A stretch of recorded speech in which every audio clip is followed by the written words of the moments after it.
अस्सलाम वालेकुम and ji good morning मुझे तमाम व्यूअर्स खे कीअं आहियो ठीक आहियो ख़ुश आहियो ज़िंदगियूं कीअं आहिनि ज़िंदगियुनि में ख़ुशियूं कीअं आहिनि उहे प्यारा प्यारा साथी जेके तव्हां सां गॾु आहिनि उहे कीअं आहिनि उहे प्यारा प्यारा साथी जेके शायदि किथे मुल्क खां ॿाहिरि आहिनि या शहर खां बि ॿाहिरि आहिनि या फ़िलवक़्तु तव्हां खां परे आहिनि उहे कीअं आहिनि ख़ैरियत पुछणु ऐं ॿुधाइणु ॾाढी ज़रूरी हूंदी आहे। असां कॾहिं कॾहिं इहे नंढियूं नंढियूं शयूं जेके पंहिंजी ज़िंदगी जूं आहिनि कॾहिं कॾहिं विसारे वेंदा आहियूं पर ही उहे नंढा नंढा एक्ट्स आहिनि जेके ज़िंदगी खे वधीक भरपूर बणाइनि था। अॼु सुबुह ॾाढी ख़ूबसूरत थी आहे हमेशह वांगुरु ॾाढी प्यारी सुबुह थी आहे। सुबुह हूंदी ई प्यारी आहे असांजो ज़हन हूंदो आहे त कॾहिं हुनखे असां कॾहिं हुनखे बुरो कंदा आहियूं कॾहिं असां हुनखे ॾुखियो कंदा आहियूं पर हमेशह कुदरत जूं जेके शयूं ठहियल आहिनि उहे हमेशह ख़ूबसूरत ई ठहियल आहिनि ऐं ख़ूबसूरत ई आहिनि। अॼु सुबुह सुबुह हिकु ॻाल्हि हमेशह वांगुरु हिकु ॻाल्हि ज़रूरु मां शामिलु कंदमि त जेको टेम्परेचर आहे हमेशह मज़ा ईंदी आहे त तव्हांखे टेम्परेचर जे हवाले सां ज़रूरु अपडेट कजे। अॼोको जेको टेम्परेचर आहे उहो टिल 36 ताईं वञण जो ख़्यालु आहे पर मूंखे लॻे थो सुबुह जेॾी महिल मां उथियमि न उहा 36 वारी फीलिंग मूंखे सुबुह जो ई आई पए। सो जी ब्रेस योर सेल्फ छो त मूंखे लॻे थो त ही 40s खां मथे वारी फील हूंदी जेका अॼु असांखे ॾींहं में अचण वारी आहे स्पेसिफिकली दोज़ पीपल जेके ॿाहिरि वञी ऐं डे लाइट में सफ़र कनि था या कमु कनि था। इन सां गॾोगॾु हिकु ॻाल्हि जेका अॼु मां पंहिंजे प्रोग्राम में शामिलु करणु चाहियां थी अक्सर तव्हां ॾिठो हूंदो नयूं नयूं शयूं थींदियूं रहंदियूं आहिनि दुनिया में नयूं नयूं ॻाल्हियूं थींदियूं रहंदियूं आहिनि नया नया क़दम माण्हू खणंदा रहंदा आहिनि। सऊदी अरेबिया जो हिकु कैफ़े आहे जिन हिकु ॾाढो ज़बरदस्त हिकु स्टेप आहे जेको खयो आहे दैट इज़ त तव्हां जॾहिं वेंदा आहियो केॾांहुं बि कंहिं बि कैफ़े शॉप ते वेंदा आहियो तव्हां वेंदा आहियो पेमेंट मैथड हूंदा आहिनि कॾहिं कैश हूंदो आहे कॾहिं कार्ड हूंदो आहे कॾहिं कुझु हूंदो आहे ऐं तव्हां उहो पेमेंट करे ऐं पोइ तव्हां पंहिंजी रिक्वायर्ड शइ खणी ई वेंदा आहियो। बट हिन कैफ़े हिकु ॾाढो ज़बरदस्त कमु कयो आहे ऐं हिकु नयो दौरु आहे जेका हिकु नयो प्रमोशन जो हिकिड़ो फेज़ आहे जेको हिन खयो आहे त जीअं तव्हां उन्हनि जे जेको फर्स्ट काउंटर आहे जेको पेमेंट काउंटर आहे उन ते वेंदो ऐं को बि तव्हांखे डांस जो स्टेप अचे थो अगरि तव्हां उहो करे ॾेखारींदो त तव्हांखे हिकु कॉफ़ी फ्री मिलंदी बिल्कुलु फ्री ऑफ कॉस्ट। हीअ हिकु नयो दौरु आहे जंहिंमें नया नया तरीक़ा प्रमोशन जा अची रहिया आहिनि ऐं इहे प्रमोशन जा तरीक़ा बेसिकली इहे नंढियूं नंढियूं शयूं हूंदियूं आहिनि नंढनि नंढनि बिज़नेसिस खे अॻियां वधाइण जे लाइ। शायदि अगरि इहे कैफ़े इहो कमु न करे हा त शायदि असां अॼु उन जे बारे में न ॻाल्हाए रहिया हुजूं हा। हीअ नंढियूं नंढियूं शयूं आहिनि जंहिंसां असां पंहिंजे शयुनि खे पंहिंजे बिज़नेसिस खे पंहिंजे कारोबारनि खे अॻियां वधाए सघूं था। प्रोग्राम खे बि अॻियां वधाईंदासीं हमेशह वांगुरु प्रोग्राम में जेके असांजा साथी असां सां गॾु हूंदा आहिनि उन्हनि जी तारीफ़ जी तरफ़ मां हलंदमि जिन खां बिना प्रोग्राम थोरो फिको फिको लॻंदो आहे अधूरो अधूरो लॻंदो आहे। लाजू भाई असां सां गॾु आहिनि अस्सलाम वालेकुम कीअं आहियो ठीक आहियो ख़ुश आहियो बड़ा खुश खैरियत से हैं? बिल्कुल गर्मी कैसी है ये बताएं। गर्मी तो बहुत ज्यादा है जितना आप बता रही हैं मुझे तो उससे ज्यादा ही टेम्परेचर लग रहा है। उससे ज्यादा ही लग रहा है मुझे भी यकीन कीजिए मुझे भी ऐसा लग रहा है ये जो 36 में कोई गलत बंदा बैठा हुआ है यहाँ पे जो गलत है। हमें तसल्लियां दी जा रही हैं हमें तसल्लियां दी जा रही हैं कि आप डरे ना कुछ नहीं होता डरे ना। खैर जी प्रोग्राम में असांजे महिमाननि जो बि साथ हूंदो आहे महिमाननि जी तरफ़ वञणु चाहियां थी सभिनी खां पहिरीं जेका पर्सनैलिटी सां गॾु तशरीफ़ फरमाए वॾे अरसे खां पोइ मुलाक़ात थी आहे ऐं अॼु इनशाअल्लाह इन मुलाक़ात में बि हमेशह वांगुरु जीअं ॾाढियूं ख़ूबसूरत ॻाल्हियूं थींदियूं आहिनि ऐं उहे ॻाल्हियूं जंहिंमां मां बि खोड़ कुझु सिखंदी आहियां ऐं तव्हां तक बि ओड़ियूं ॻाल्हियूं पहुचाईंदी आहियां जंहिंमां तव्हां बि सिखी सघो। अॼु उहे महिमान सां गॾु फाइनली एॾे अरसे खां पोइ वराए गॾु थिया आहिनि माशाअल्लाह सां जनाब जो पढ़ण ऐं पढ़ाइण सां त तालुक़ु आहे ई आहे उन सां गॾोगॾु लिटरेचर सां त तालुक़ु आहे ई आहे पर उन सां गॾोगॾु आर्कियोलॉजी हिकु अहिड़ी शइ आहे हेरिटेज हिकु अहिड़ी शइ आहे जंहिंमें हर माण्हू इंट्रस्ट नथो वठी सघे पर पाण जनाब न सिर्फ़ु इंट्रस्ट वरितो आहे पर उन में इम्प्रूवमेंट्स बि आंदियूं आहिनि। इन सां गॾोगॾु हिकु ॿी शइ जेका मां हिननि जी शामिलु करणु चाहियां थी तमामु इहे कमु त हिननि पंहिंजे लाइफ स्पेन में कंदा ई रहिया ऐं उन में इम्प्रूवमेंट्स आणींदा ई रहिया पर हिन वक़्तु हिकु ॾाढो ख़ूबसूरत कमु करे रहिया आहिनि। सिंफ नॉलेज हिकु NGO आहे जंहिंखे पाण रन करे रहिया आहिनि ऐं ॾाढो ख़ूबसूरती सां रन करे रहिया आहिनि। जेका NGO कीअं कमु करे थी छा कमु करे थी हिन जे बारे में ॻाल्हाईंदासीं पर जी पहिरीं वेलकम कयूं था असां अल्ताफ़ असीम साहब खे। अस्सलाम वालेकुम। वालेकुम सलाम कीअं आहियो ठीकु आहियो? अवां सां मिली वरी ॾाढी ख़ुशी थी असांजो नेक तमन्नाऊं दुआऊं हमेशह वांगुरु वरी तव्हां सां गॾु बड़ी महिरबानी कामयाबी लाइ हमेशह दुआ घुरी रहिया आहियूं। Thank you so much. कीअं महसूसु थी रहियो अल्ताफ़ साहब नई जगह?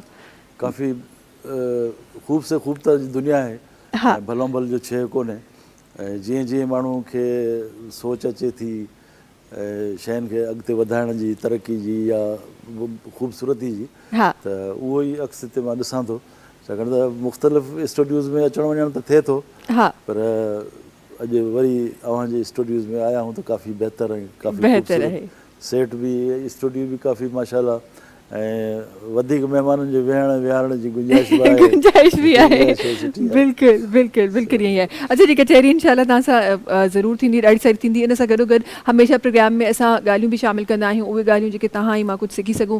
गॾोगॾु अहिड़ियूं शयूं बि मां शामिलु करणु चाहींदी आहियां जंहिंमां तव्हां ई मूंखे फ़ाइदो बि थिए। सो अॼु असां सां गॾु हिकु डॉक्टर साहब बि तशरीफ़ फरमा आहिनि। जनाब जी महारतुनि जे बारे में त तव्हां माशाल्लाह सां सोशल मीडिया खणंदो त हिकु भरियल हिकु लिस्ट आहे जेका जनाब जी ॻाल्हियुनि जी असांखे मिलंदी आहे। अॼु असां सां गॾु थिया आहिनि असांजे शो में, उन्हनि खे वेलकम कयूं था। असां गॾु डॉक्टर BM राठौर साहब आहिनि जेके तशरीफ़ फरमा आहिनि।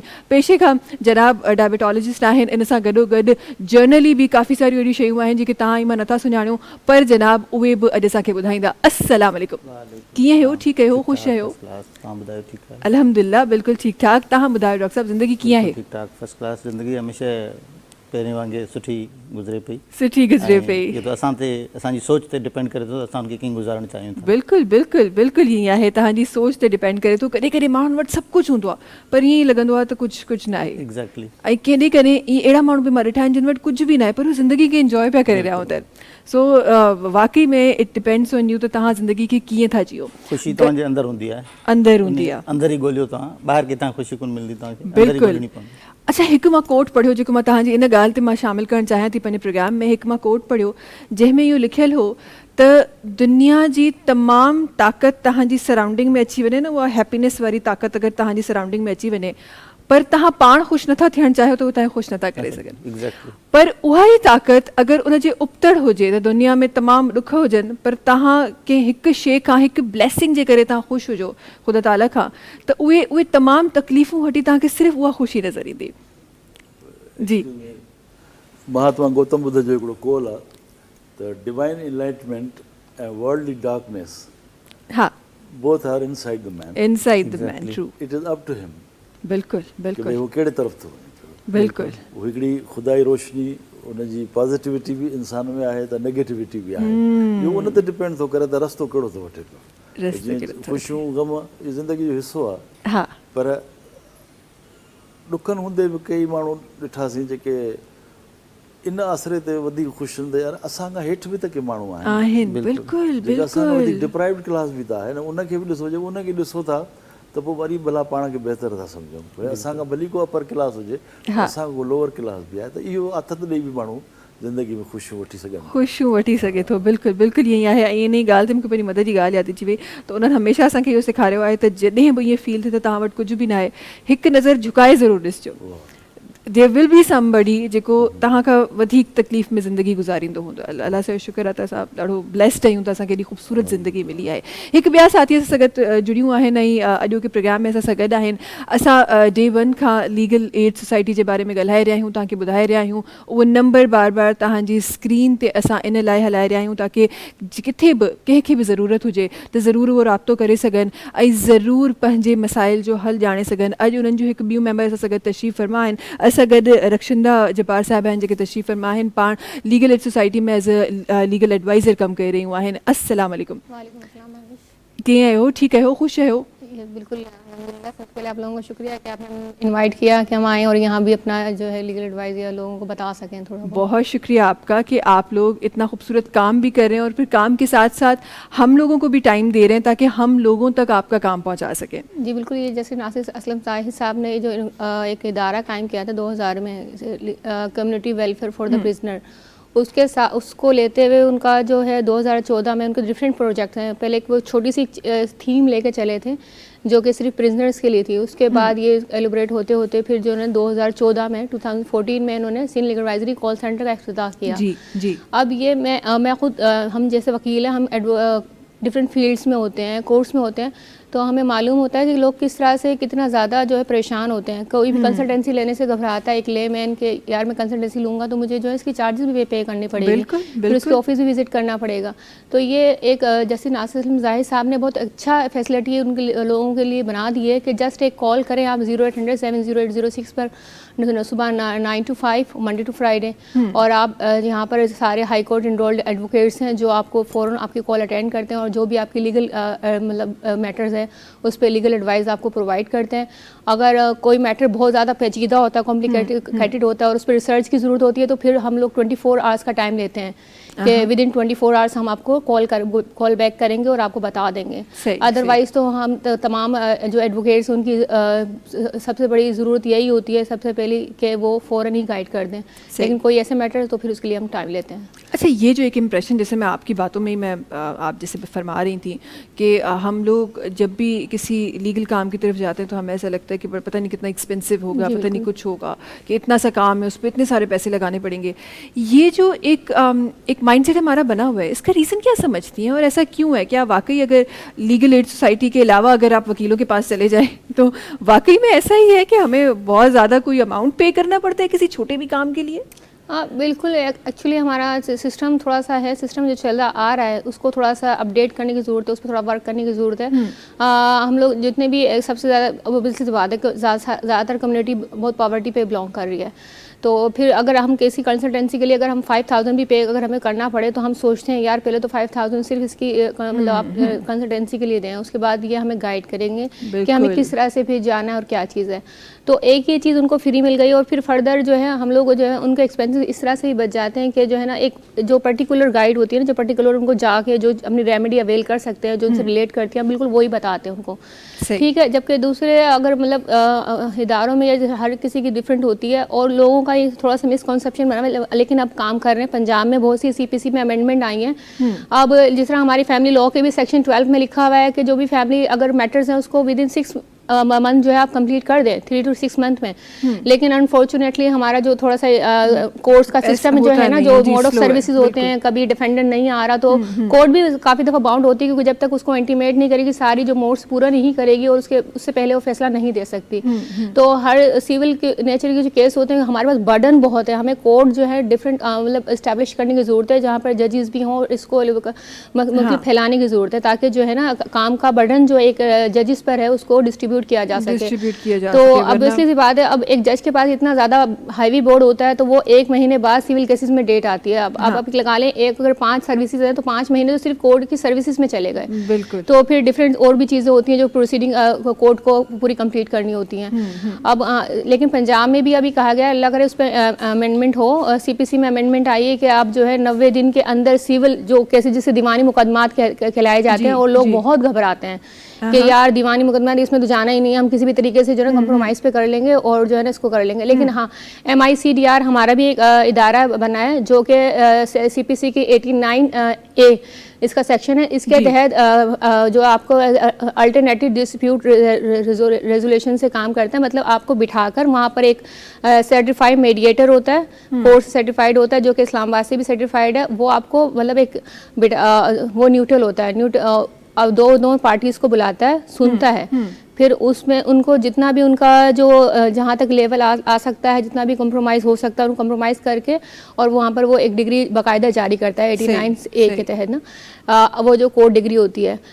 तो इससे ये होता है कि जो अब हमारा जो कॉन्सेप्ट बना हुआ है ना कि हम इदारों को अप्रोच नहीं करते, कोर्ट को अप्रोच नहीं करते और जो है ना मैटर्स को इसी तरह छोड़ देते हैं। बहुत सी फीमेल हैं वो नहीं जाती जी तो वो इससे होता है कि टाइम आपका बहुत कंज्यूम नहीं होता और आप जस्ट जो है ना विद इन वीक भी हो जाता है और जितना भी मैटर्स होता है उसको बहुत अच्छी बात है, बहुत अच्छा स्टेप है जो ना सिर्फ आपने और आप कह रही हैं कि पंजाब में भी ऐसा हुआ है, तो ये बहुत अच्छी बात है कि आपको टाइमली उन चीज़ों का रिजल्ट मिले। वरना यहाँ तो हमने ये भी देखा कि 40 साल बाद कहा जाता है कि जी गलत फांसी आ गई, ऐसी चीजें भी हमने देखी हैं। हाँ बिल्कुल। खैर जी, थोड़ा सा अॻियां वञा थी ऐं अल्ताफ़ साहब सभिनी खां पहिरीं त हे जेको सिन्फ़ जे बारे में तव्हां ॿुधाए रहिया हो, थोरो सो इहो मां चाहियां थी असांजे नाज़रीन ताईं, असांखे त पहिरीं कचहरी थी वई पर मां चाहियां थी त नाज़रीन ताईं बि पहुचायूं। इन करे मुंहिंजे लाइ सम्झां थो त एज़ाज़ जो सबबु आहे त हिन क़िस्म जी काई बि ऑर्गेनाइज़ेशन अॻु में सिंध में रजिस्टर्ड न आहे। इंडिविजुअली माण्हू कमु कनि था, इंसान दोस्त आहिनि, पंहिंजी जॻह ते हलनि था पिया, पर असां साइंटिफिक सोच सां ऐं सोशल आस्पेक्ट्स जेके असांजा आहिनि या जेके ड्रॉबैक्स आहिनि उनखे नज़र में रखी पंहिंजी हिकिड़ी टीम जोड़ी, पढ़िया लिखिया, उन में डॉक्टर्स बि आहिनि, उन में असांजा प्रोफेसर्स बि आहिनि, एडुकेटेड असांजा साथी आहिनि। त असां इहो सोचियोसीं त असां जेको डिप्राइव्ड क्लास आहे सोसाइटी जो, जिन खे हर वक़्तु माण्हू सिर्फ़ु नफ़रत जी निगाह सां ॾिसनि था ऐं उन्हनि खे इलाज मुआलजे में बि अस्पताल वेंदे बि उन ग़रीबनि खे तकलीफ़ आहे, त भला उन्हनि लाइ को कमु करे सघूं था। ऐं उहो आहे असां वटि ट्रांसजेंडर हाँ ट्रांसजेंडर जेको आहे उन्हनि लाइ को सेपरेट अस्पतालूं कोन्हनि खे, कोन्हनि, उन्हनि खे बिल्कुलु। सेपरेट उन जा के हेल्थ सेंटर या मेडिकल सेंटर कोन्हनि खे। ऐं ॿियो असां जेको डोमेस्टिक वायलेंस आहे, डोमेस्टिक वायलेंस में बि ईअं आहे त औरत वेचारी जेको आहे पंहिंजे सीने जा सूर सीने में, ऐं उनखां पोइ उनजो को इलाजु मुआलजो बि कोन्हे को, छाकाणि त इज़त जो मसइलो बणिजी थो वञे, बिल्कुलु। या जेके वीचारा महरूम तबिके जा माण्हू आहिनि उहे काॾे वञनि था। असां कोशिशि इहा कई आहे त असां हिन वक़्तु बि असां मुख़्तलिफ़ जायुनि ते मेडिकल कैंप्स जेके आहिनि उहे असां क़ाइमु करे चुका आहियूं, मटियारी में ऐं हटड़ी में ऐं प्लस हैदराबाद में। त असां अञा शुरूआति कई आहे, पर हाणे असां चाहियूं था त उहे इलाइक़ा जिते इहे कम्यूनिटीज़ रहनि थियूं उते असां नंढा नंढा मेडिकल सेंटर खोलियूं, जेके असां 24 आवर्स अवेलेबल। ठीकु आहे, असां फ़िलहालु वॾे पैमाने ते सर्विस उनखे न ॾेई सघूं, पर OPD असां जेकॾहिं इंट्रोड्यूस करे था सघूं भई डे टाइम में, उनखां पोइ वरी माशाल्लाह जेकॾहिं ज़रूरत असांखे फंड्स वग़ैरह मिली विया त असां पोइ वार्ड बि असां करे सघूं था, अॻिते हली एडवांस जीअं जीअं साइंटिफिक सोच आहे हली सघूं था। त असां सिंध सरकार खे बि अप्रोच कयो आहे त उहो असांखे मदद कनि, छाकाणि त इहो उहो ई कमु आहे न जेको सरकार जो कमु आहे, पर जेकॾहिं सोसाइटी करे थी त असां वटि तव्हां ॾिसो न टैक्स असांखां सरकार वठे थी, बिजलीअ बिल में 7 टैक्स लॻियल आहिनि, बिल असांखे मिले थो, पर असांजे बुखियल माण्हूअ खे ग़रीब खे मानी सैलानी थो कराए। असां वटि मेडिकल जा वॾा वॾा सेंटर आहिनि ऐं वॾियूं हेल्थ जूं बजट्स आहिनि, पर असांजूं डेड बॉडीज़ जेके आहिनि उहे ईदी ऐं छिपा वारा था खणनि पिया। त भई हर माण्हू इंडिविजुअली जेकॾहिं पंहिंजो छो न पंहिंजे पंहिंजे हिसे जी शमअ जलायो, सिज निकिरण जो इंतज़ारु न कयो, त रोशनी जेतिरी तव्हांजे करे सघो था उहा कयो। त असांजी बि इहा सोच आहे त नंढे पैमाने ते ई सही, पर एवरी फस्ट स्टेप जेको आहे न उहो 1000 माइल्स जेको पहिरियों 1000 मील जो सफ़र जो जेको पहिरियों क़दम आहे उहो फस्ट स्टेप ई हूंदो आहे। असां अञा फस्ट स्टेप ते आहियूं, our destination is so long, पर असां वी are very much hopeful why because our team is so committed, so dedicated. So is it that is difficult, but we are highly hopeful that we can achieve. ऐं असां बिल्कुलु असां दुआ कयूं था तव्हांजी इहा कामयाबी थिए, बिकॉज़ हीअ जेका ॻाल्हि तव्हां हिते विच में करे रहिया हो त असां सरकार त पंहिंजो कमु करे थी, त पर इंसान खे या एज़ ए पाकिस्तानी तव्हांखे पंहिंजो बि रोल प्ले करिणो आहे।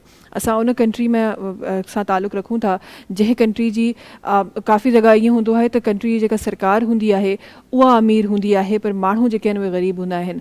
असां वटि माण्हुनि जो जेको हिकु रेशो बिल्कुलु असां वटि उहो नंढो तबिको बि आहे, पर उहो हिकु वॾो एलीट क्लास जो तबिको आहे जेको माण्हुनि जी हेल्प करे बि थो, ईअं न आहे त नथो करे बि थो। हे जेतिरियूं NGOs असांखे नज़र अचनि थियूं, जेतिरा माण्हू कमु करण ते नज़र अचनि था, सरकार जो बिल्कुलु पंहिंजो हथु आहे, पर उते असांजो कॉमन माण्हू बि कमु करे थो। त इहा हिकु ॾाढी सुठी ॻाल्हि आहे। इहो जज़्बो मूंखे लॻे थो इहा दुनिया मञंदी आहे, त इहो जज़्बो सिर्फ़ु पाकिस्तानियुनि में बि ई नज़र थो अचे। पाकिस्तान में वरी उहो जो कराची शहर आहे उन्हनि में जेके वासी आहिनि उन्हनि में नज़र अचे थो। डॉक्टर साहब तव्हां जी तरफ़ अचणु चाहींदमि, ऐं हीअ जेको हिकु हॉट टॉपिक जेको हली रहियो आहे सभिनी जे लाइ, ऐं हिकु जेको मसइलो हली रहियो आहे सभिनी जे लाइ, त गर्मी, उनखां पोइ गवर्नमेंट जूं वार्निंग्स, हीट स्ट्रोक जो मसइलो, वरी 23 खां 27 मई जो ही ख़तरो, इन जे बारे में थोरो सो ॿुधायो त छा हीट स्ट्रोक, पहिरीं त मां पंहिंजे नाज़रीन ताईं आसान लफ़्ज़नि में हिन लफ़्ज़ जी मायना पहुचाइणु चाहियां थी त हीट स्ट्रोक बेसिकली तव्हांखे थींदो कीअं आहे ऐं कहिड़ियूं उहे शयूं आहिनि जिन खां थी सघे थो?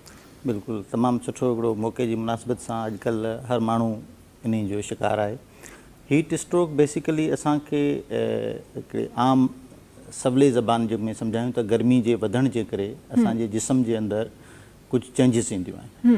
जीअं उहे माण्हू जेके ॿाहिरि कमु कनि था, आउटडोर कमु कनि था, या नंढा ॿार आहिनि, या वॾी उमिरि वारा आहिनि, या उहे माण्हू जेके बीमारी में मुब्तला आहिनि, मुख़्तलिफ़ उनखे हाई ब्लड प्रेशर आहे, या डायबिटीज़ आहे, या हार्ट जो प्रॉब्लम आहे, या गुर्दनि जो मसइलो आहे, त इहे मोर प्रिविलेज्ड कम्यूनिटी आहे जंहिंखे तमामु घणो असरु थी सघे थो। ठीकु आहे। ऐं कीअं हिकिड़े आम माण्हू खे ख़बर पए त उनखे हीट स्ट्रोक आहे या न आहे। ठीकु आहे। उन में पसीने जो घणो अचणु, ऐं जिस्म में कमज़ोरी महसूसु थियणु, ऐं जेकॾहिं ॿाहिरि आहे त पाणी जो इस्तेमालु जेको घटि करे थो, ऐं पेट में तकलीफ़ ऐं अनयूजुअल तव्हांखे फटीग ऐं वीकनेस महसूसु थिए, या तव्हांजो बॉडी जो टेम्परेचर आहे उहो 104 खां मथे थी वञे, ऐं उल्टियूं ऐं पेट में सूर थियनि, त इहो हीट स्ट्रोक जो सही आहे। अच्छा जी, हीट स्ट्रोक जे बारे में मज़ीद इलाही कुझु असांखे ॻाल्हाइणो आहे, पर नंढड़ी सी ब्रेक जी तरफ़ वञिणो आहे। नाज़रीन, वक़्तु आहे ब्रेक जो, तव्हां सां मुलाक़ात कयूं था नंढी कमर्शियल ब्रेक खां पोइ।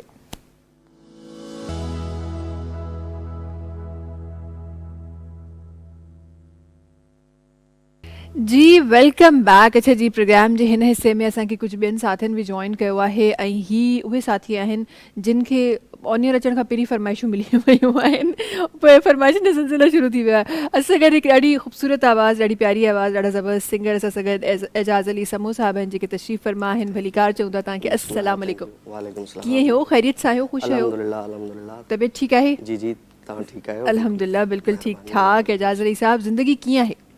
अल्हम्दुलिल्लाह ओके हले पई, शुक्र अल्हम्दुलिल्लाह। माशाल्लाह माशाल्लाह, ॾाढी सुठी ॻाल्हि आहे। ज़िंदगी बसि ओके हलणु खपे। जी जी जी, शुक्र। अच्छा जी, हिन सां गॾोगॾु जनाब जो जॾहिं इंशाल्लाह असां गानो शामिलु कंदासीं त उन्हनि जो साथ ॾियण जे लाइ रिज़वान अली साहब असां सां गॾु ढोलक ते आहिनि जेके उहो साथ ॾींदा जेॾी महिल असां इंशाल्लाह गानो प्ले कंदासीं। कुझु ॻाल्हियूं असां अधूरियूं छॾियूं ऐं पोइ वियासीं ब्रेक ते। डॉक्टर साहब तव्हांजी तरफ़ मां वापसि अचणु चाहींदमि, हीट स्ट्रोक जे बारे में असां ॻाल्हाए रहियासीं गॾोगॾु। अच्छा, ही त उहे कॉमन सिम्टम्स आहिनि, कॉमन शयूं आहिनि जेके तव्हां हीट स्ट्रोक जे बारे में असांखे सम्झायूं। थोरो सो बिकॉज़ तव्हां एज़ अ डायबिटोलॉजिस्ट बि कमु करे रहिया आहियो, थोरो सो मां इन हीट स्ट्रोक खे कनेक्ट करणु चाहियां थी उन्हनि तमामु डायबिटिक पेशेंट सां जेके हिन वक़्तु सफ़र करे रहिया आहिनि ऐं हीअ जेका हिकु लाइफ कंडीशन आहे इन में जेके मुब्तला आहिनि उन्हनि सां थोरो सो कनेक्ट करणु चाहियां थी। उन्हनि जे लाइ केतिरो ख़तरनाक आहे? तमामु सुठो सुवालु आहे। मौक़े जी मुनासिबत सां डायबिटिक पेशेंट्स उमूमन उन्हनि खे जंहिंजी अनकंट्रोल डायबिटीज़ हूंदी आहे उन्हनि खे पेशाब बि घणो ईंदो आहे, उञ बि घणी लॻंदी आहे त ऐं उहो जेकॾहिं माण्हू ॿाहिरि आउटडोर कमु करे थो या ॿाहिरि निकितल आहे कंहिं जे वसीले सां त उहो हीट स्ट्रोक ते वधीक थियण जा चांसिस आहिनि। ऐं कुझु मेडिसिन्स अहिड़ियूं हूंदियूं आहिनि जेके तव्हांजो फ्लूइड इंटेक खे वधीक ज़ाया कंदियूं आहिनि त उहे वधीक प्रोन आहिनि हिन हीट स्ट्रोक जे। त उन्हनि जे लाइ हिकिड़ी एडवाइज़ आहे त तव्हां जीअं ॿाहिरि निकिरो था त कोशिशि कयो का छांही इस्तेमालु कयो त जीअं तव्हांखे डायरेक्ट सिज जो उहो न लॻे, ऐं पाणी जो इस्तेमालु वधि खां वधीक कयोसि ऐं पंहिंजी बॉडी खे हाइड्रेट रखो। जेतिरो पाणी वधीक इस्तेमालु कंदो, चाहे उहो नंढो हुजे चाहे वॾो हुजे या पेशेंट हुजे या हिकिड़ो नॉर्मल हेल्दी पर्सन हुजे, उनखे पाणी जो इस्तेमालु वधीक करणो, ऐं पंहिंजो पाण खे थोरो उस खां बचाए का छांव या अहिड़ी अंदरि एयर कंडीशन वारी जॻह या अहिड़ी का थधी जॻह हवादार हुजे जंहिंमें वेंटिलेशन सुठी हुजे उहो इस्तेमालु करणु, उहो इस्तेमालु कयो। ठीकु आहे। अच्छा, तव्हां चयो त अनकंट्रोलेबल जेका डायबिटिक पेशेंट्स आहिनि हे उहे आहिनि जेके इंसुलिन ते हूंदा आहिनि उनखे असां ज़रूरी न आहे, जेके टेबलेट्स ते बि आहिनि जंहिंजी शुगर कंट्रोल में न आहे, उनजी शुगर मुस्तक़िल वधियल रहे थी या उनजी जेको 3 महीननि वारी शुगर आहे उहो बि जेको आहे कंट्रोल में न आहे त उहे अनकंट्रोल्ड। ठीकु आहे, सही आहे। ऐं अदरवाइज़ अगरि कंहिं इंसुलिन ते बि आहे या मेडिसिन ते बि आहे पर उनजी शुगर कंट्रोल आहे त उहे थोरो सो ख़तरे खां घटि आहिनि, खतरे कंट्रोल जेके आहिनि उहो ख़तरे खां थोरो घटि आहे। पर उहो बि जेकॾहिं माण्हू सिज डायरेक्ट वेंदो ऐं पाणी जो इस्तेमालु घटि हूंदो त उहो बि रिस्क ते आहे। बिल्कुलु बिल्कुलु सही ॻाल्हि आहे। अच्छा जी, हिन सां गॾोगॾु काफ़ी सारी ॿियूं शयूं बि आहिनि जेके प्रोग्राम में असांखे शामिलु करणियूं आहिनि। हिन सां गॾु ॾाढा ज़बरदस्त सिंगर बि तशरीफ़ फरमा आहिनि। मां चाहियां थी त जेका फरमाइश थी हुई अल्ताफ़ साहब, तव्हां इहा फरमाइश तव्हां कई आहे त मां चाहियां थी गाने जी तरफ़ बि तव्हांखे मोकिलियूं। वॾी महिरबानी। असल में छा आहे त मां जॾहिं एजाज़ सां तारुफ़ कयो न त हीउ उस्तादु मुंहिंजे ज़िले जो आहे। अच्छा, जिनसार असां माइट्री ॻोल्हे वरिती, असां माइट्री ॻोल्हे वठंदा आहियूं। जॾहिं तालुक़ु उहो बणियो त माना जिनसार ख़ैरपुर माना सचल साईं। हा, ऐं सचल त सिंध जो सरमोड़ शाइर आहे, बेशक, ऐं जंहिं पंहिंजे पोयां 9,36,696 त छॾिया आहिनि। एॾो वॾो, ऐं उहे न सिर्फ़ु सिंधीअ में आहिनि पर सराइकीअ में आहिनि, उर्दूअ में आहिनि, फारसीअ में आहिनि। त एॾो क़ादरुल कलाम शाइर आहे। ऐं हीअ जंहिं माण्हू वटि सचल साईं जो बयाज़ बि हुजे त पोइ उन हिसाब सां मां फरमाइश कई त भई सचल साईं जो इहो सूफ़ी रंग आहे। ऐं अॼुकल्ह असांजी ज़रूरत बि इहा ई आहे, तसव्वुफ़ इंसान खे इंसान सां जोड़े रखण वारो जेकॾहिं को दर आहे त उहो फ़क़ीरनि जो आहे, सूफ़ियुनि जो आहे,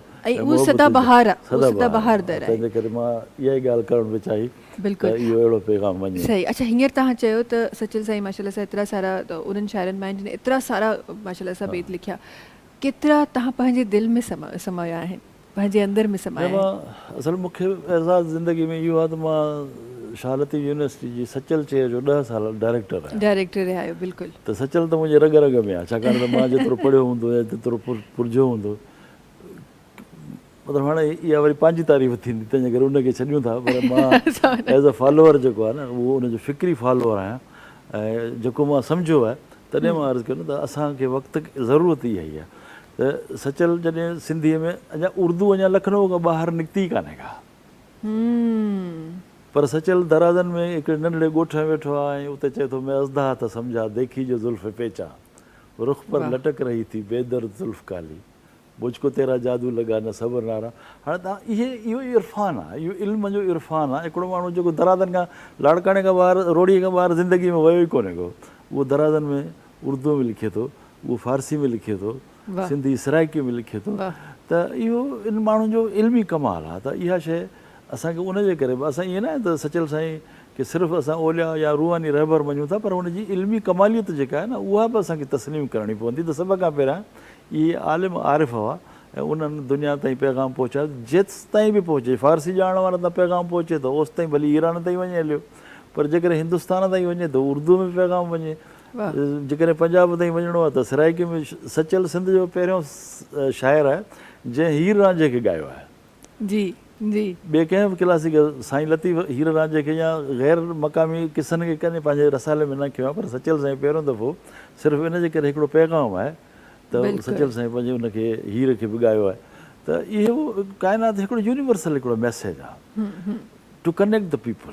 बिल्कुलु बिल्कुलु ईअं आहे। इहा कनेक्टिविटी जेका आहे न, वी नीड द कनेक्टिविटी हा, irrespective of any caste, creed, religion, everything. भई असांखे इंसान खे इंसान सां जोड़े रखिणो आहे ऐं इहो ई दिस इज़ द हर रिलीजन जो इसेंस ई इहो आहे। हा, इंसान इंसान जी इज़त करे। मज़हब पंहिंजी जाइ ते पंहिंजो हिकिड़ो कोड ऑफ लाइफ ज़रूरु आहे, पर इंसानियत जो पंहिंजो हिकिड़ो दर्जो ऐं महराज आहे जेका असांखे घणा कुझु सबक़ ॾिए थी ज़िंदगीअ में। बिल्कुलु ईअं आहे। ऐं जॾहिं तव्हां पोइट्री जी ॻाल्हि कयो था त असां वटि अॼु जेका असांखे पोइट्री नज़र अचे थी, हर माण्हू पंहिंजी जॻह ते ॾाढो सुठो कमु करे रहियो आहे, पर जेका फील उन मां अचे थी उहा ईअं लॻे थो त का हिकु शइ आहे जेका आई ऐं हली वई।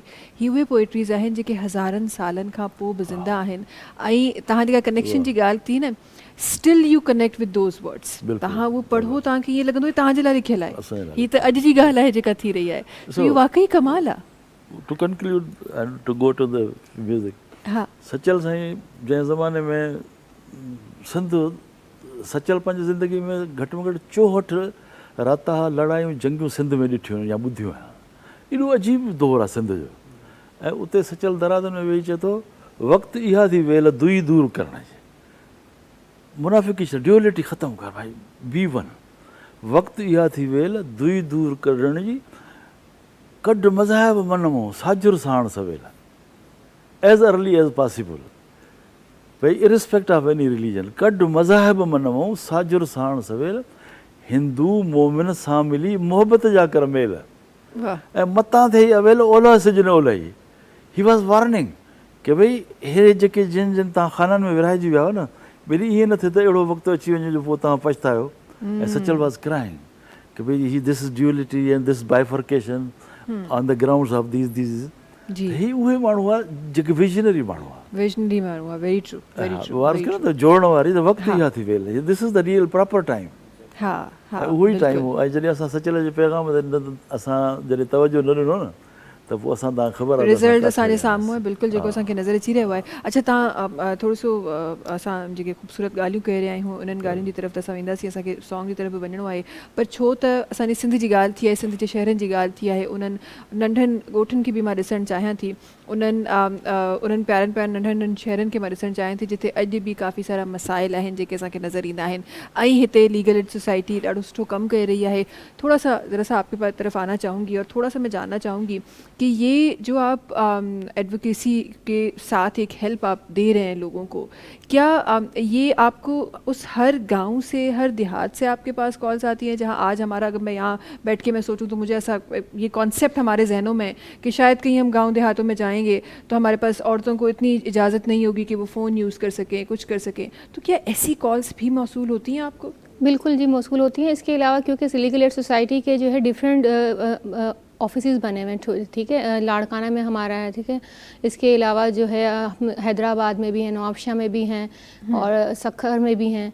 तो डिफरेंट डिस्ट्रिक्ट्स में हमारे, डिफरेंट सिटीज़ में हमारे ऑफिसेज हैं जो हमारे अवेयरनेस सेशन होते हैं। हमारी कम्युनिटी के जो लॉयर्स हैं और फील्ड एडवोकेट्स हैं वगैरह हैं, और जो वो जाते हैं, बाकायदा कम्युनिटी सेशन वहाँ पर करते हैं और उनको डिफरेंट लॉज के बारे में, जिस तरह women right to legal property law है जिसमें अभी तक फीमेल को नहीं पता कि अगर हमारा कोई भी लीगल राइट अगर डिप्राइव हो रहा है तो हम किस तरह से ले सकते हैं। जी। बहुत सी फीमेल्स हिम्मत नहीं कर पाती क्योंकि उनको जो इमोशनली प्रेशर बहुत होता है। हमारे पास ऐसी कॉल आती है, जी मैं अपना शेयर तो लेना चाहती हूँ, मुझे नीड भी है, लेकिन मेरे भाई नहीं देना चाह रहे, ठीक है। और कभी इस तरह से होता है कि जहाँ पर क्योंकि हमारा अनफॉर्चुनेटली जो है फीमेल को हमेशा डिप्राइव किया जाता है और हमेशा उसको लो कैटेगरी में समझा जाता है। तो काफ़ी दफ़ा फादर भी जो हैं वो अपनी ज़िंदगी में जो है अपने बेटों के नाम कर जाते हैं, लेकिन अब जो है डॉक्टर जैसे सफाई ज़िज़ा की भी जजमेंट है और डिफरेंट जजमेंट आ चुकी हैं कि अगर इस तरह की कोई भी अगर राइट डिप्राइव हुआ है, अगर फीमेल उसी वक्त कंसर्न कर ले तो फिर उसका जो लीगल राइट है उसको दिलवाया जाएगा कोर्ट की तरफ से। तो इस तरह हमें बिल्कुल ऐसे रिमोट एरिया से कॉल आ रही होती है क्योंकि अवेयरनेस सेशन है, हमारे मैसेजेस भी जा रहे हैं, हमारे डिफरेंट बोर्ड भी पोस्टर वगैरह भी हमारी डिफरेंट प्लेसेस पे लगे हुए हैं, ठीक है। इसके अलावा हमारे रेडियो पे भी प्रोग्राम होते हैं जहाँ पर हम अपना नंबर बता रहे होते हैं कि 080708006 पे अगर आप मॉर्निंग हैं 9 to 5 कॉल करते हैं तो वहाँ पर एडवाइज़र मौजूद हैं और आपको वो लीगल गाइड कर देते हैं। तो हमें बिल्कुल आती हैं और ऐसी कॉल भी इमोशनली आती हैं जिसमें यकीन जाने कि हम लोग भी बड़े इमोशन हो जाते हैं क्योंकि फ़ीमेल रोते हुए कॉल कर रही होती हैं। डोमेस्टिक वायलेंस हो रहा है, 15 साल हो गए हैं लेकिन मैं अब थक चुकी हूँ।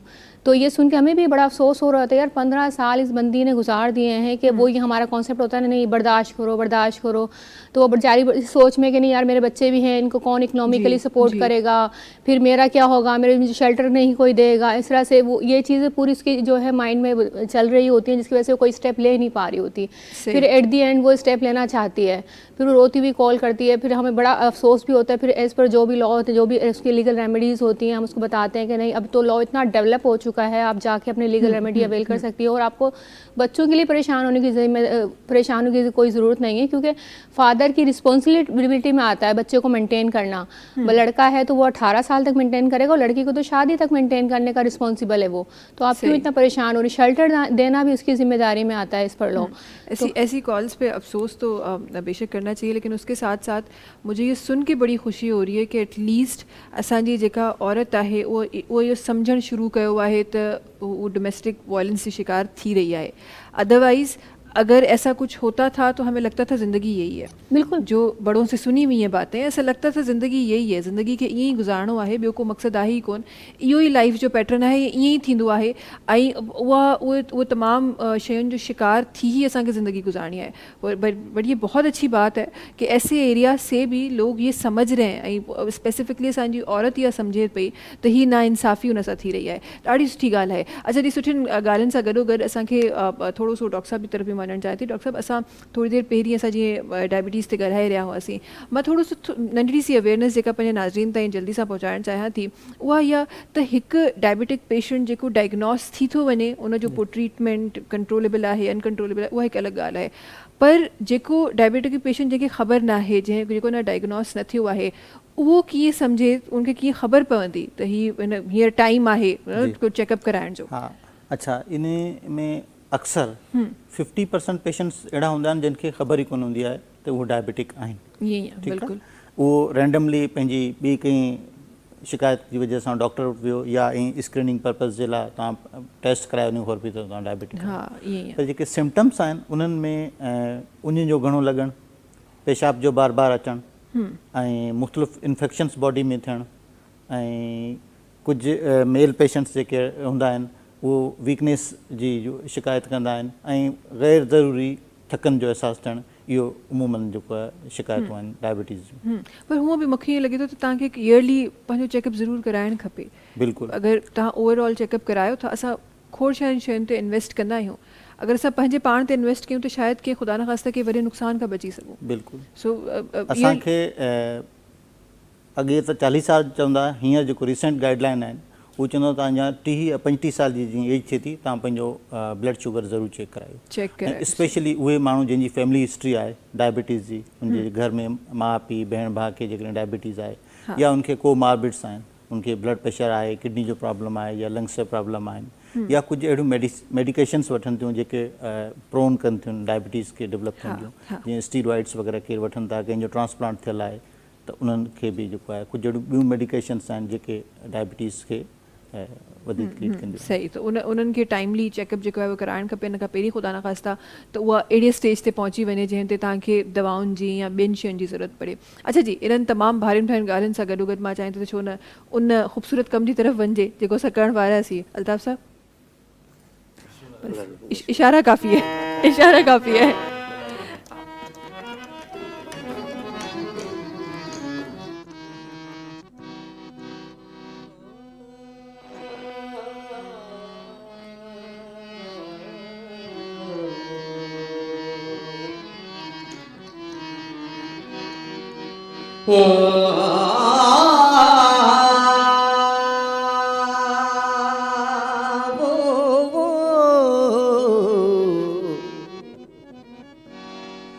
हिक दिहाड़े मुर्शिद में को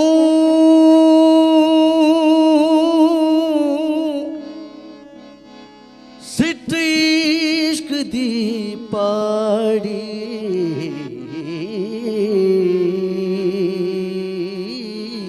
आला सा मैं दिल दी तख्ती उते चाह कनू लिख चाड़ी है सचली इश्क बुढ़ा न थी वे उतने चिटड़ी हो बसडाड़ी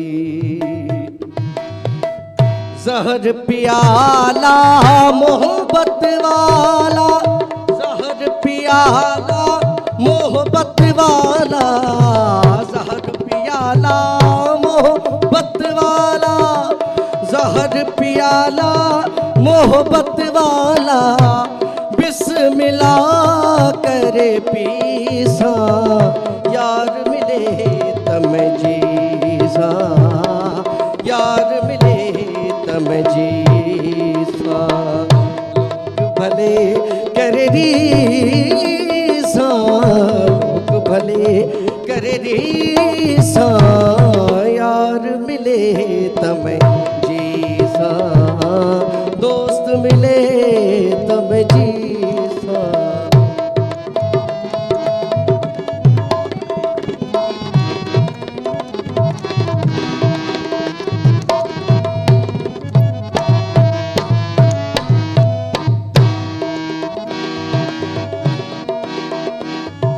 ओ सचल साई दरसाया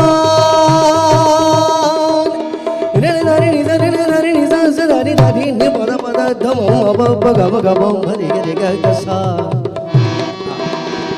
ग रे ग रे ग रे ग रे सम ग ब रे ग ब ग ब रे ग ब ब ब ग ब ब ब ब ग ब द द ब द म ब द द ब द म ब नि नि द नि ब द नि नि द स द नि द द नि रे नि द रे नि स स द नि नि प द द म ब ब ग ब द ब द म ब ग ग म ब ग म ग रे सा सचल साई दरसाया दे दीवानी थी सा मैं दीवानी थी सा यार मिले तम जीसा दोस्त मिले तम जीसा लोग भले कर रीसा लोग भले कर रीसा यार मिले तम जीसा दोस्त मिले तम जीसा जबरदस्त जबरदस्त जबरदस्त।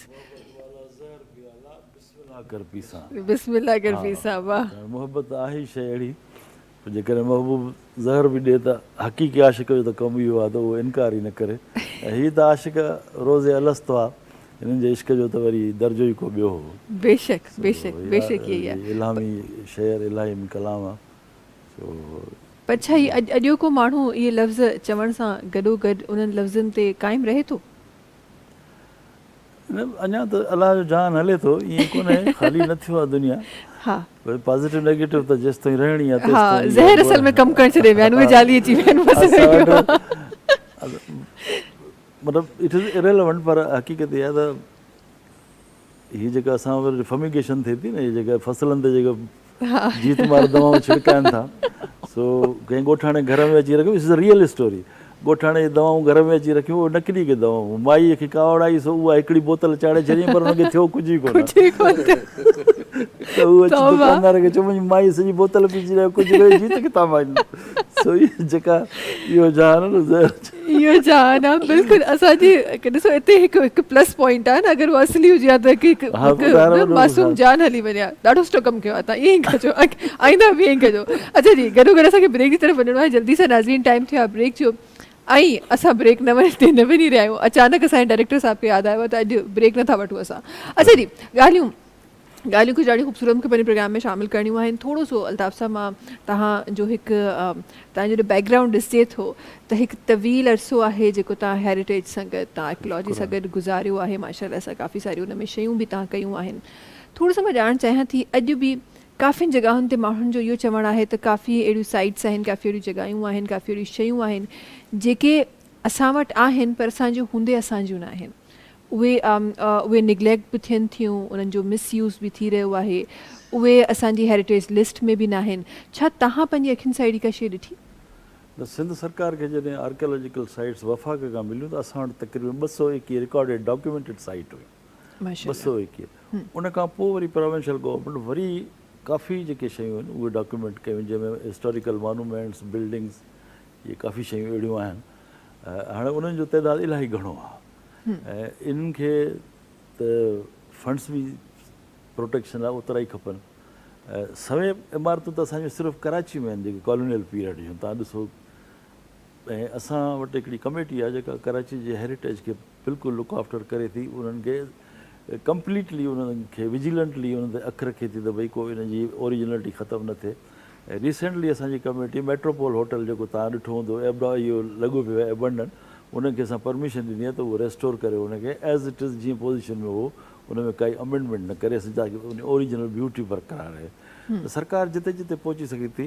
ऐं ॿियो असां वटि सिंध में एक्विज़िशन कमेटी आहे, आर्टिफैक्ट्स एक्विज़िशन कमेटी जेकी एंटीक्विटीज़ जी। त जिन माण्हुनि वटि एंटीक्विटीज़ आहिनि जेके संभाले नथा सघनि, मिसाल उन्हनि खे पंहिंजे वॾनि जूं के निशानियूं आहिनि, के अहिड़ा एंटीक्स, के तलवारूं, के किताब, के मख़तूतात जे प्रिज़र्व नथा करे सघनि प्रॉपरली, त भले सरकार जे हवाले कनि त उहो उन वटि लेबोरेटरीज़ आहिनि, उन वटि आर्काइव्स आहे, उन्हनि खे म्यूज़ियम्स में रखी सघिजे थो।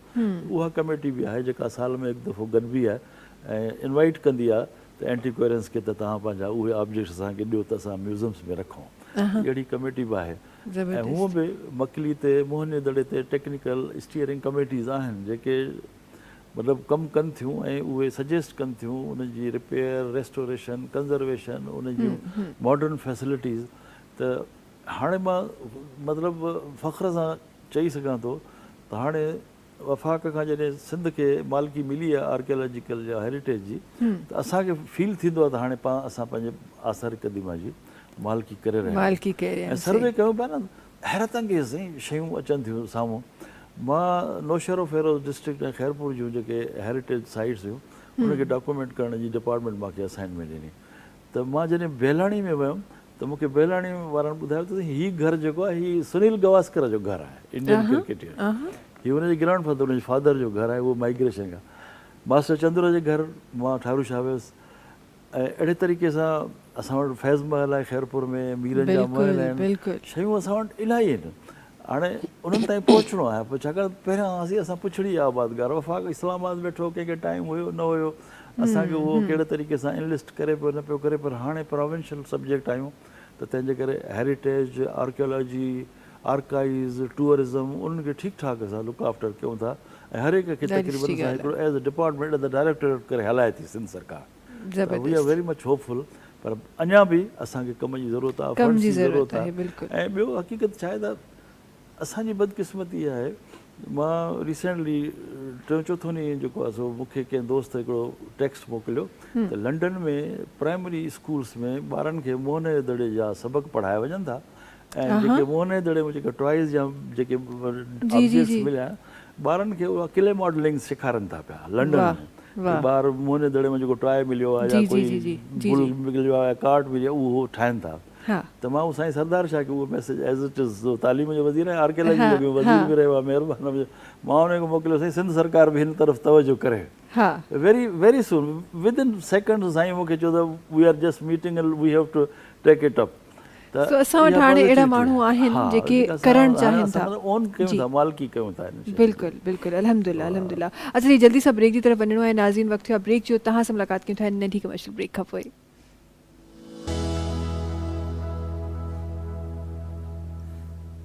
Welcome back. अच्छा जी डॉक्टर साहब, तव्हांजी तरफ़ मां अचणु चाहींदमि ही जेको हिकु सिचुएशन आहे ज़िंदगी जी जंहिंसां असांजा तमामु खोड़ सारा पाकिस्तानी आहिनि, न सिर्फ़ु पाकिस्तानी बि वर्ल्ड वाइड तव्हांजा जेके डायबिटिक पेशेंट्स आहिनि उनजो नंबर हर साल सां गॾु हिकु नंबर आहे जेको वधंदो वेंदो आहे। मां थोरो सो ॼाणणु चाहियां थी त जेको माण्हू पाण डायबिटिक पेशेंट आहे ऐं हिकिड़े त पे ते तव्हां ॻाल्हि कई त तव्हांजी अगरि हिस्ट्री में आहे, फैमिली हिस्ट्री में आहे, इहा हिस्ट्री बेसिकली शुरू किथां थी थिए? मां उन हिस्ट्री खे सम्झणु चाहियां थी। तव्हां चयो मदर फादर भेण भाउ या किथे, पर अगरि उन्हनि मां कंहिंखे बि न आहे पर तव्हांजे ग्रैंड पेरेंट्स में आहिनि, छा इहा हिस्ट्री उते बि करे थी कमु?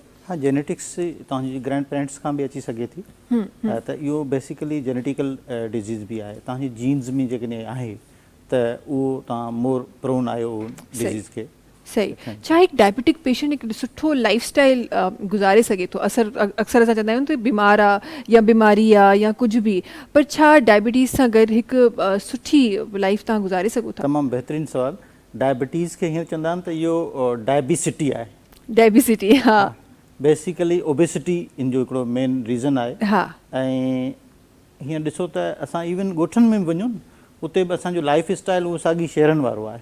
असां बिल्कुलु हिकिड़े नंढे कम जे लाइ बि मोटरसाइकिल इस्तेमालु कयूं था या फ़ोन कॉल जो इस्तेमालु आहे, फिज़िकल एक्टिविटी आहे कोन, ऐं असांजी जेको डाइट पैटर्न आहे उहो साॻी शहरनि वारो थी वियो आहे। अर्बनाइज़ेशन तव्हांजी इवन ॻोठ ताईं थी वई आहे। ठीकु आहे, हुते असांजी उहा ई साॻी जो आहे चिकन जेको मिले थी शहरनि खां अचे थी, उहो थी का देसी तव्हांखे नथी शइ मिले।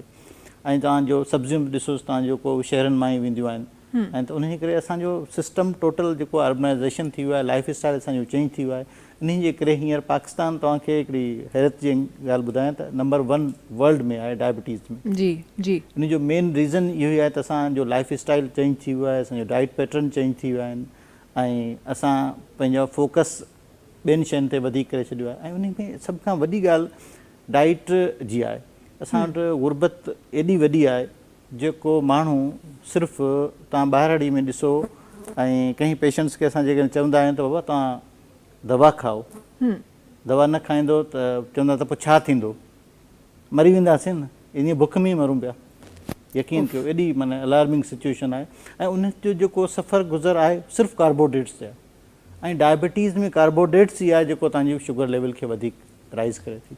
ऐं उन्हनि खे चऊंसि त प्रोटीन वीचारा किथां वठी अचनि? हींअर तव्हांखे ख़बर आहे त दाल केतिरे किलो आहे? बिल्कुलु बिल्कुलु। मटन या मीट त परे वञी ॻाल्हि रही, माण्हू अफोर्ड नथा करे सघनि। ऐं इहो असांजी हिकिड़ी गवर्नमेंट जो फ़र्ज़ु थिए थो त एटलीस्ट नॉन कम्युनिकेबल डिज़ीज़ आहिनि, जीअं दिलि जी तकलीफ़ थी वई, हाई ब्लड प्रेशर थी वियो, डायबिटीज़ थी वई, इन्हनि जी मेडिसिन त तव्हांखे फ्री ऑफ कास्ट मिलणु खपे। पर तव्हां हीअं ॾिसो मेडिसिन्स एॾियूं एक्सपेंसिव थी वियूं आहिनि त हिकिड़ो पेशेंट जेकॾहिं डायबिटिक आहे घर में त उन जी पर डे जी जेको आहे उहो मेडिसिन जी कास्ट आहे उहो 400 ऐं 500 रुपया अचे थी। हू 500 रुपया ॿार जेको हुनजो हिकिड़ो जेकॾहिं कमाईंदड़ आहे हू 500 रुपया रोज़ जा कमाए नथो त हू हुनखे दवाऊं वठी ॾे। यकीन कयो त असां वटि पेशेंट्स ईंदा आहिनि, पुछंदा आहियूं त हू माउ वीचारी पंहिंजे पुट खे नथी चवे त मूंखे का तकलीफ़ आहे, इन करे त हू वीचारो किथां पैसा वठी ईंदो। यकीन कयो, हू पुछो हिकिड़ी कल्ह पेशेंट आई त मां शुगर तव्हां कॾहिं चेक कई? चई मूंखे त 6 महीना थी विया आहिनि। मुंहिंजो छो? चई इन भउ मां त वधियल ईंदी त पुटु परेशान थींदो या भाउ परेशान थींदो। त इहो सिचुएशन आहे। बिल्कुलु बिल्कुलु। ऐं तंहिं करे मुंहिंजे ख़्याल में जेके असां हिकु हर रोज़ हिकु नई कंहिं वायरस जो या नई कंहिं बीमारी जो असां नालो ॿुधंदा आहियूं जेको कॾहिं हिकु कॉन्सेप्ट कोन हूंदो, पर हर रोज़ हिकु नई बीमारी आहे। मूंखे लॻे थो उनजो रीज़न बि किथे न किथे इहा शइ बि आहे त असां डायबिटीज़ खे कंहिं सुनामी खां घटि न सम्झो। हाणे हिकिड़ो ॾिसो, डायबिटिक पेशेंट्स आहे, उन्हनि जा जेकॾहिं पेर ख़राबु थी थो पए, उहो बाय प्रोफेशन अहिड़ो आहे जंहिंखे आउटडोर कमु आहे या ड्राइवर आहे। हिकिड़ो तव्हां पंहिंजो मिसाल वठो, तव्हां ड्राइवर आहे, 30 सालनि खां कमु करे थो ऐं हुनजी जेकॾहिं अलाह माफ़ ॾे त त हुनजो जेको शुगर जे करे जेके टंग कपजी वञे तव्हां हुनखे रखंदो बिल्कुलु न ॾिसंदो हू कम जो न रहियो। बिल्कुलु, त असां उन्हनि जो कॉम्प्लिकेशन्स आहिनि न उहो एॾियूं वॾियूं ऐं ख़तरनाक आहिनि जंहिंजो तव्हां हुनजो अंदाज़ो नथा लॻाए सघो। बिल्कुलु बिल्कुलु मालूमात में इज़ाफ़ो थींदो। जी जी असां सरकारी सतह ते या पब्लिक अवेयरनेस में असां केतिरे क़दुरु अॻिते आहियूं त भई इन्हनि बीमारियुनि खां माण्हुनि खे हाणे बचाए जीअं सघूं, अॼु जी, जो फोरम खे इस्तेमालु कयूं पिया हज़ारे माण्हू ॾिसंदा तव्हां जूं ॻाल्हियूं ॿुधंदा अहिड़े तरीक़े सरकार बि जेकॾहिं अवेयरनेस खे कैंप्स हलाए मिसाल हाणे वर्ल्ड वाइड त इहो थींदो आहे ॿारनि जो ॾींहुं मल्हायोसीं मदर्स डे थियो हे थियो डायबिटीज़ जो डे बि हूंदो हुयो पर असांखे लोकली या नेशनल वाइड बि असांखे इहे कंपेन्स अहिड़ा रखणु खपनि मिसाल फ्री मेडिकल कैंप्स अहिड़ा कजनि जिते माण्हुनि जी 3 महीननि में मतिलबु शुगर टेस्ट थियणु खपे या BP हाइपरटेंशन जेके जेके असांजा कॉमन डिज़ीज़ आहिनि उन्हनि ते सरकार खे कैंप्स करणु खपनि मोबाइल यूनिट्स जेके आहिनि उहे ॻोठनि में मोकिलणु खपनि। हींअर जेको दौरु आहे न इहो एॾो फास्ट दौरु थी वियो आहे। तव्हां हिकिड़ो नंढो एग्ज़ाम्पल वठो त माण्हू TV बि तमामु घटि था ॾिसनि मोबाइल्स में बि तव्हांजो जेको प्रोग्राम हिकिड़ो मिंट खां वधीक रील्स बसि ॿारु वॾो आहे त बसि पंहिंजो आङुर माना हीअं आहे माना एॾो असां माना हुनजी फास्ट दुनिया में अची विया आहियूं त तव्हांजो का इंसेंटिव न हूंदो तेसि ताईं माण्हुनि खे नथा सम्झनि हुन का फ़ाइदो थींदो।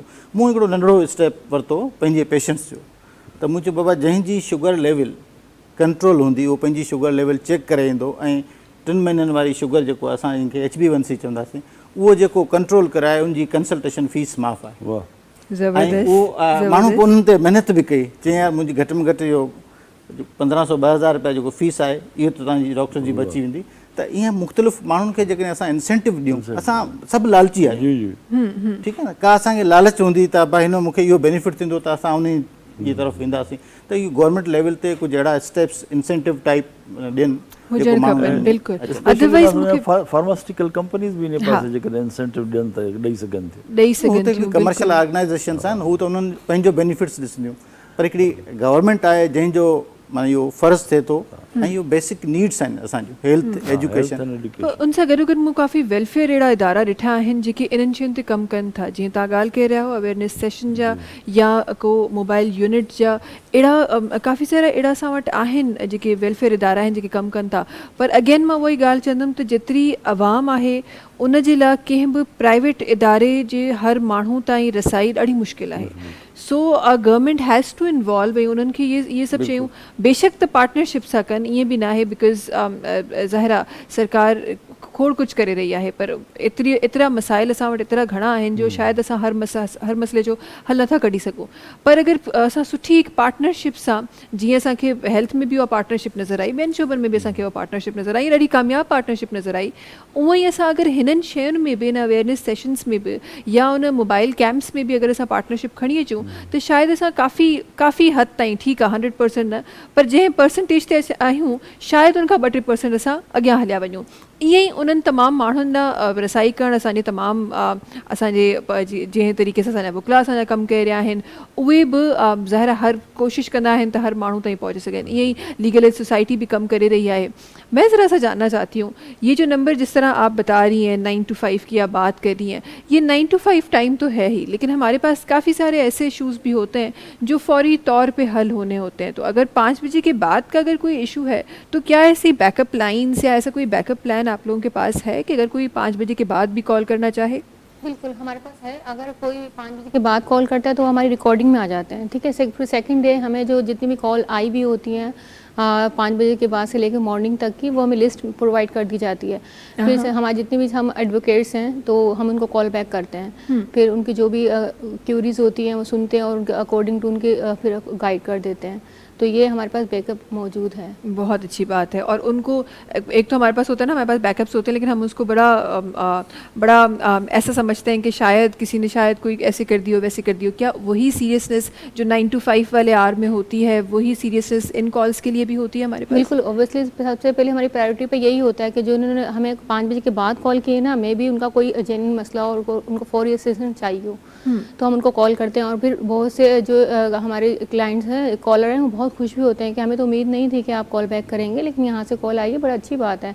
तो हम यही कहते हैं जैसे गवर्नमेंट का भी बड़ा अच्छा ये आप लोगों के लिए एक फैसिलिटी है जो हम लोग आप लोगों को प्रोवाइड कर रहे हैं, कि हम सिंध गवर्नमेंट का इसलिए शुक्रगुजार हैं कि उन्होंने हमें इस तरह की अपॉर्चुनिटी दी हुई है कि हम लोगों को गाइड कर सकें एज़ पर लॉ जो भी उनकी रेमेडी है, एटलीस्ट थोड़ा तो उनको गाइड हो जाता है कि वो जाके अपना लीगल जो भी राइट है उसको अवेल कर सकें, सोच सकें एटलीस्ट। बिल्कुल, और उससे ज़्यादा मां इन शइ बिलीव थी कयां त जॾहिं तव्हांखे कोई अहिड़ो मशवरो मिलंदो आहे या अहिड़ा का वर्ड्स मिलंदा आहिनि जेके जेॾीमहिल तव्हांखे उहा शइ सम्झ में न ईंदी आहे तो और कुछ मिले न मिले वो सहारा ज़रूर मिल जाता है कि आप कोई है कोई जो सुन रहा है, एक होप मिल जाती है, एक उनको क्लैरिटी आ जाती है, ये चीज़ है जो हम कर सकते हैं, तो एक अवेयरनेस आ जाती है उनको। बिल्कुल बिल्कुल ऐसा ही है। डॉक्टर साहब जल्दी सां कुछ अहिड़ियूं ॻाल्हियूं जेके असां पंहिंजे तमामु उन्हनि पेशेंट्स ताईं पहुचाए सघूं जेके हिन वक़्तु डायबिटीज़ जे शिकार आहिनि, कंहिं बि स्टेज ते आहिनि, कंहिं बि लेवल ते आहिनि, उन्हनि जे लाइ उन्हनि जी प्रिवेंटेशन ते थोरो सो मां ॻाल्हाइणु चाहियां, बिकॉज डायबिटीज़ मूंखे लॻे थो त 100% शायदि ख़तमु न थींदी आहे, पर हा उनखे प्रिवेंट असां करे सघूं था।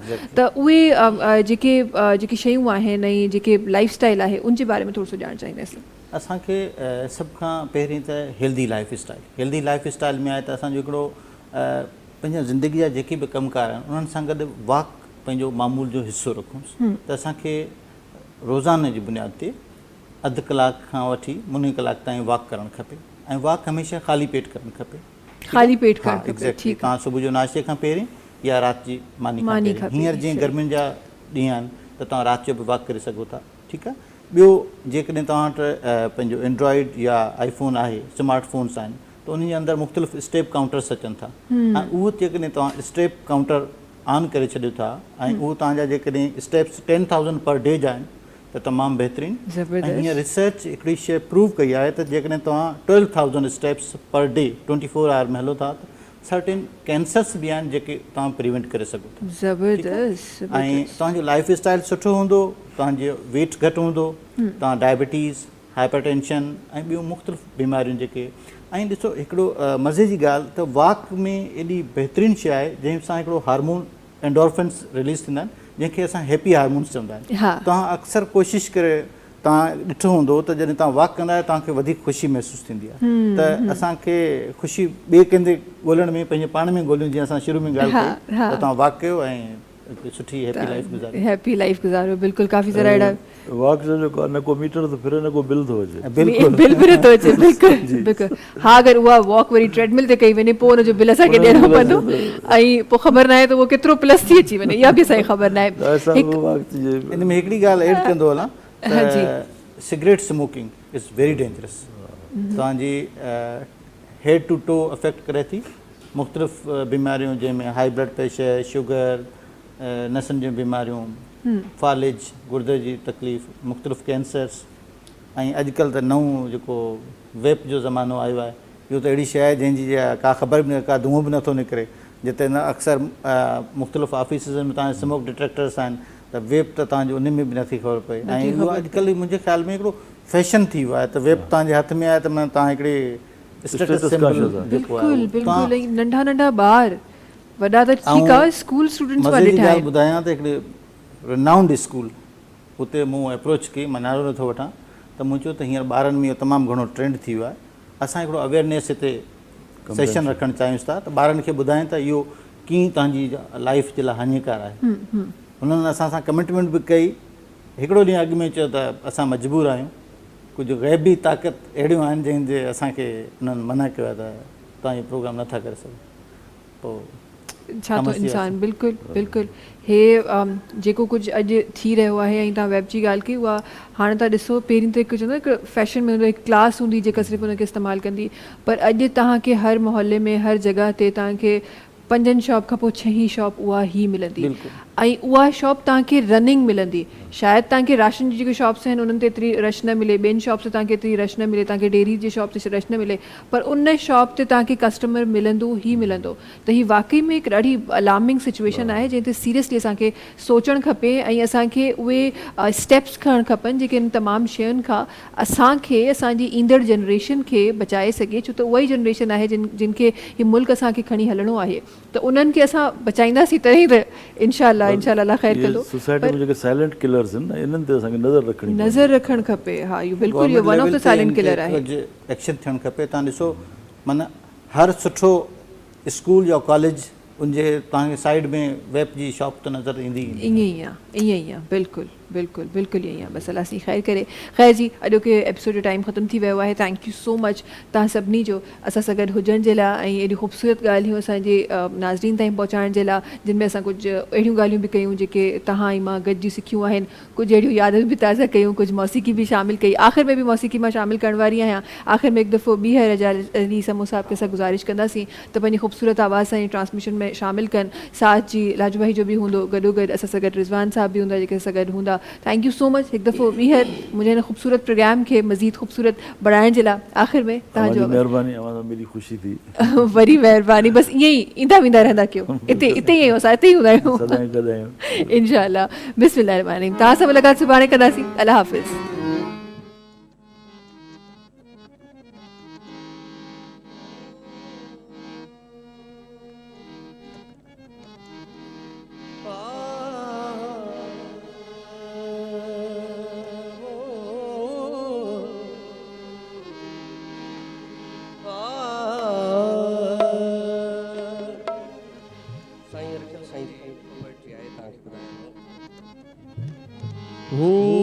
ज़ेब ज़ीनत ज़ुल्फ़ टहन वो ज़ेब ज़ीनत टहन अल्लाह ज़ेब ज़ीनत ज़ुल्फ़ टहन ओ नूर भरे जे रुखते बाबा नाज भरे जे रुखते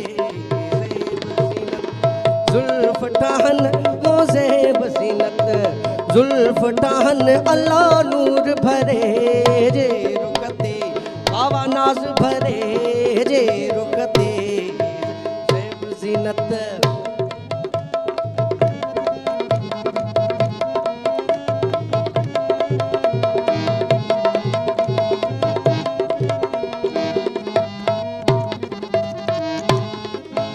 ओ दंत अनारी दाना दहन शक्कर वो पुरशीरी अनारी दाना दान शक्कर वो पुरशीरी कीमत लबा लाल लहन अल्लाह कीमत लबा लाल लहन ओ नूर भरे जे रुकते बाबा नाज भरे जे रुकते ज़ेब ज़ीनत ज़ुल्फ़ टहन ओ ज़ेब ज़ीनत ज़ुल्फ़ टहन अल्लाह नूर भरे बाबा नाज भरे जे रुकते ज़ेब ज़ीनत। ओ अबरू हिलाल वो हुजन मुझका तीर लंगन अबरू हिलाल वो हुजन मुझका तीर लंगन सीने में आशिक थाम सहन अल्लाह सीने में आशिक थाम सहन ओ नूर भरे जे रुकते बाबा नाज भरे जे रुकते ज़ेब ज़ीनत।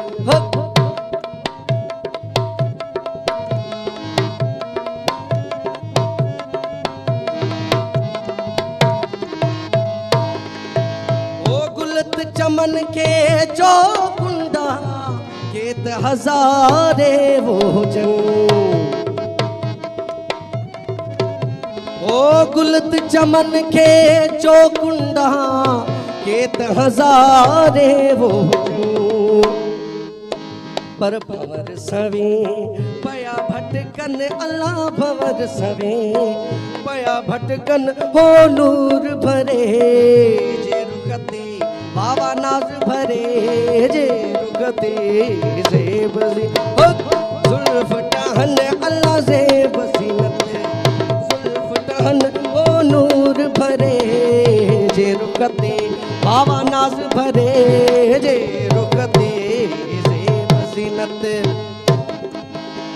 ओ पोश इंसानी पहरे शाह रखियल खेत लुटियूं पोश इंसानी पहरे शाह रखियल खेत लुटियूं कुर्ब ॾियन थाम कुहन अल्लाह कुर्ब ॾियन मिनी रे धरी नि जनि जनि जनि जनि जनि जनि जनि जनि रे रे रे मिनी रे धरी नि जगा गे रे धरी ममा गा मा रे गा बाबा गा मा दा दा दा बाबा नि